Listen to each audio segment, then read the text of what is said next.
Muted.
My phone was on mute. Start again. So I should start again. Hello, everyone. I am Loretta Graham, the CEO for the Girl Scouts of Eastern South Carolina. I want to thank you all for coming. We thought we had you on earlier, and I found out that you were all on mute, so my apologies for that. But before we get started here, Ruth Metzer is going to be leading us in on our discussions tonight.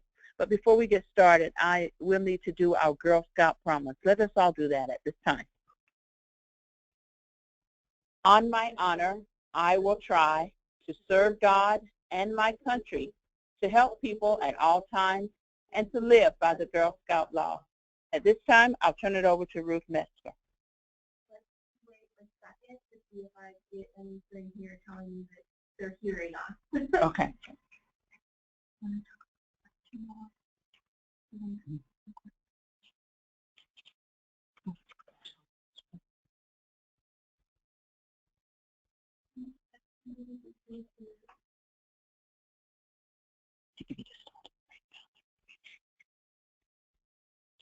I'm going to cross to the phone.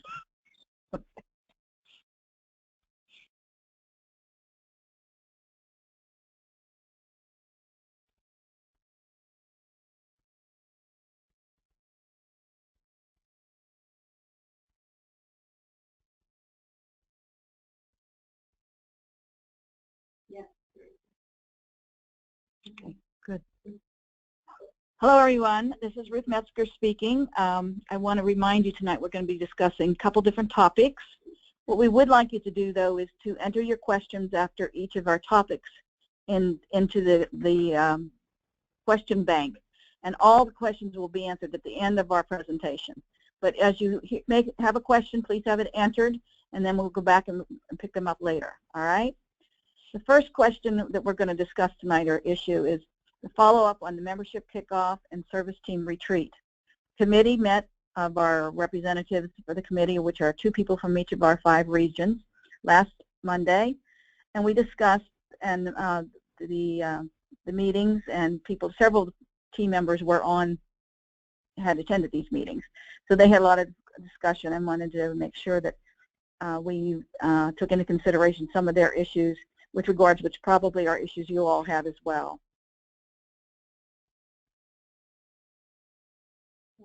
a decision was made that 2 events should be planned. Membership kickoff should be open to everyone, leaders, volunteers, service teams. This event should include a speaker who can talk about the importance of leadership. The fall sale representatives should be invited to get people excited about fall sale. Numerous trainings, enrichment classes, 1/2 to 45 minutes, should be offered so participants can attend 3 to 4 different ones during the day. The time frame is to be determined on that event. The second event would be the service team retreat.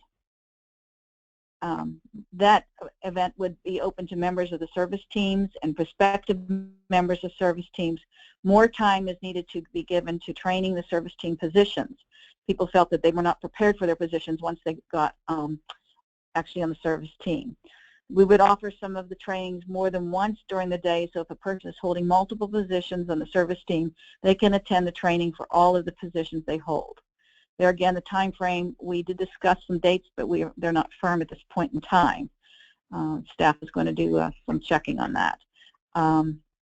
At this point, that ends our presentation on this topic, so if you would like to enter any questions you might have, please do so now.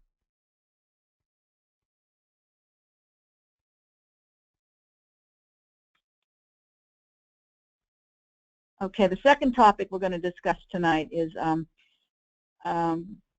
training, and that was the general topic we discussed last week as well. We found out that several issues are up in people's minds that they want to discuss. And the first one was trainings, who keeps training records up to date and materials. And Michaela was in the meeting and indicated that training modules and handouts are updated yearly to ensure most current GSESC and GSUSA updates are included. Meeting individually or regionally with active trainers. Monthly OWLS newsletters. Trainer loop. Yearly trainer evaluations and train the trainer to recruit new trainers. Second issue was, how do I get information on what trainings the leaders in my service unit have taken? And the volunteer support specialists can look up training information on all volunteers. So that's available for people to find out if they don't remember what they've taken or they need to take something new, then you can check up on them as service unit personnel and troop leaders what they need. Another issue was, why does CPR first aid cost so much?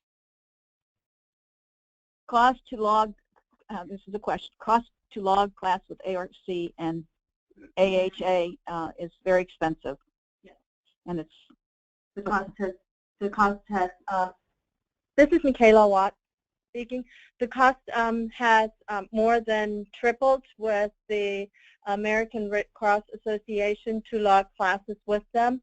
And we also include a student manual for each participant because we want each troop to at least have one hard copy as a reference point for when they are traveling with the girls. Since the American Red Cross and Heart Association both update their resources every other year, this year we did not have a price breakdown in case the troop already had a new resource book because they just updated their resources in June, July of this year, 2016. So therefore, everybody should, when they come to training, be receiving a new student manual. Thanks, Michaela. And the second issue was on the question that came up on troop camping.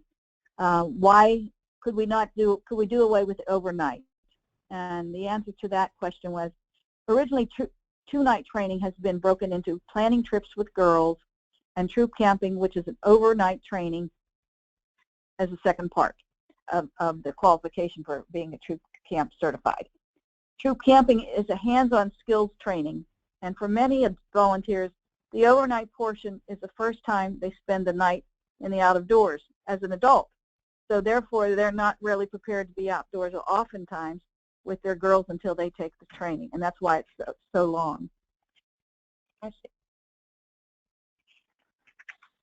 So then another issue, someone asked, trainings do not tell a leader how to do Girl Scouts. Response to that was the portfolio training is the hands-on training, which does teach volunteers how to use the journey books and the Girl's Guide to Girl Scouting. Portfolio training is currently not a required training, but highly recommended. The service team does have a mentor position for helping leaders learn how to be a leader. The next issue with regard to was troop finances. Troop finances are covered in Leadership Essentials, looking at other councils and their resources, and enrichment courses will be offered at the membership kickoff. Troop finances, often you can if it's not, you don't have a mentor in your troop, you could go to another service unit and ask somebody there that might have the same type of troop, and you can compare notes there. Personally, I used that method of learning how to take care of troop finances myself many years ago. Another issue, leaders make sacrifices to attend trainings, but council is not making sacrifices. Council trainers are volunteers. Certain trainings need a minimum number of participants, such as planning trips with girls and troop camping. Offering trainings regionally has been done for quite some time. So every area has training monthly. Offering a train the trainer annually to recruit more trainers is a necessity, and we need to continue to try to do that every year. We also discussed the need for online training. We talked about essentials being possibly an online course, and Leadership Essentials. We also talked about possibly, this is Michaela again, we also talked about possibly planning trips with girls would be another session that could be online training, and also doing smaller tips and tools kinds of trainings. For example, we could do one on troop finances and how to deal with difficult people in your service unit and or on the troop level as well. So there are definitely several different options that we are looking at, and eventually also the portfolio training can be done online as well. Okay, that takes care of all our questions that we brought up at our committee meeting, and this is your opportunity to enter your questions for us to answer at the end of our presentation tonight. So take a few minutes to enter questions, and then we'll pick it back up for Loretta to talk about the National Convention.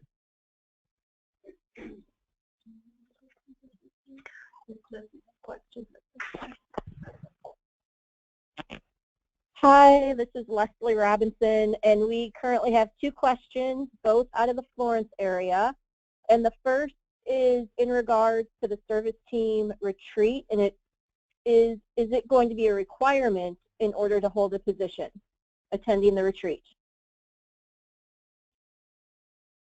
I don't think that we have discussed that yet, but that will be something that we look into, and we'll let everyone know whether or not it will be a requirement. Another question is, can we take the new online CPR classes? The new online actually the new online classes through American Red Cross and American Heart Association are for the first aid portion. They are the CPR portion. You still need to come into a service center and show your physical skills. We are working on it. We did pilot it with one group in the Somerville area, and we need to do some more tweaking, but eventually, hopefully, we will be able to offer that to where you can take the online training, but then there will still be a skills test to where you have to come into the service center to prove the CPR skills and the first aid knowledge. All right, another question is, troop camping was canceled. When will it be rescheduled? The trainers are currently looking at their calendars to try and reschedule it. Okay, and I was wrong in saying that the question about it being a requirement to attend was for the retreat. It looks like they're asking if it's a requirement for SUDS, and I believe that SUDS will no longer exist. No, SUDS will actually, the service team retreat will take a portion of SUDS and then the membership kickoff as well. So basically, SUDS will be broken into two parts, one being the kickoff and one being the service team retreat. Okay, another question.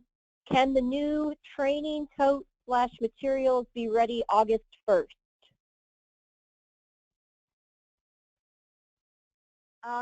The reason they were ready later this year was due to Volunteer Essentials, which is a GSUSA resource, came out 2 months late to the council, so we did not even have the opportunity to update our information until July of this year. That's why the resources were out late. Generally, the resources are available at the previously SUD. Now for future, the kickoff and the service team retreat. And that is all the questions that have been asked right now. So Loretta, if you want to go ahead and talk about the convention, then we'll come back. If you have any other questions about the training portion of the meeting, go ahead and get them in. And then also if you have any questions about convention.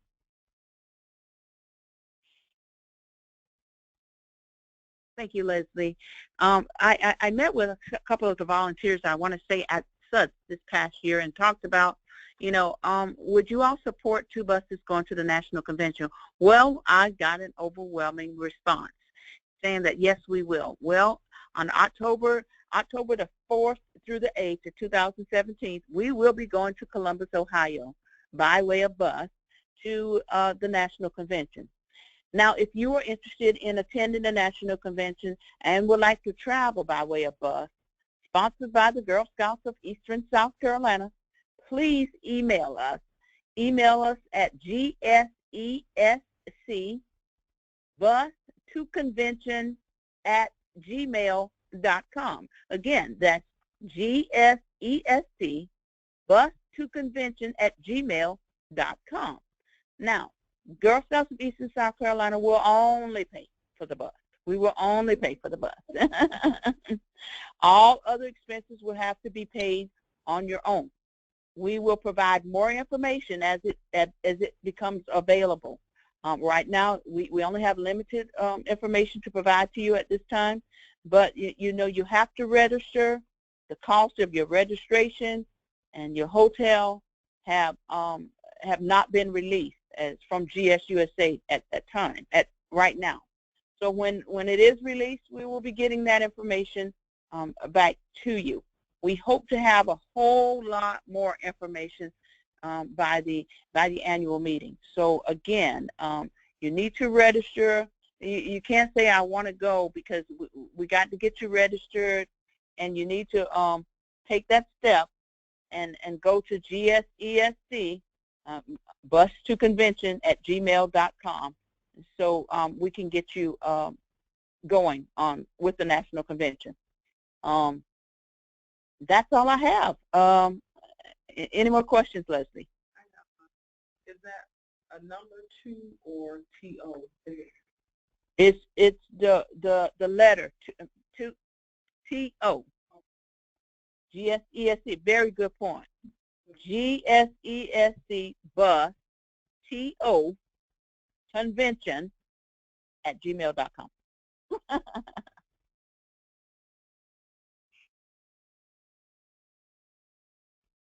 We do have another question, and it is, do we have a Child Abuse Awareness Day in Beaufort? I don't have that information off the top of my head, but I can get that information and email it to, I will get the information to Angela and Katie, and they can distribute it. We do have dates for Beaufort, yes, we do. Actually, the next date in Beaufort is December 10th, 10 to noon. All right. Any other questions about anything? We've answered all that are in the question log. We'll give it another few minutes and really, I guess, open it up to questions about anything that they might have operational.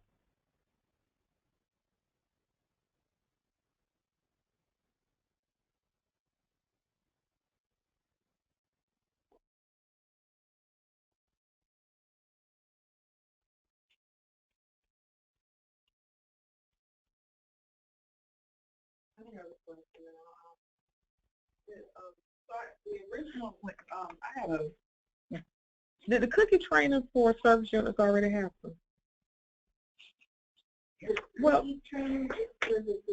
yeah. So this thing that you all sent out, this handout, and it said that the service unit trainers, and it had dates for Myrtle Beach, Florence, and it said the North Charleston date was October 22nd, 10 to 12. Yes, those happened. That was for the service unit cookie coordinators Okay. to come to. Tanya was here. Well, that's all I need to know. So she received that, and that training was a little bit of training, a little bit of planning for the Cookie Palooza event that we have coming up in December 3rd and 10th. So yes. Okay, just want to make sure. That happened.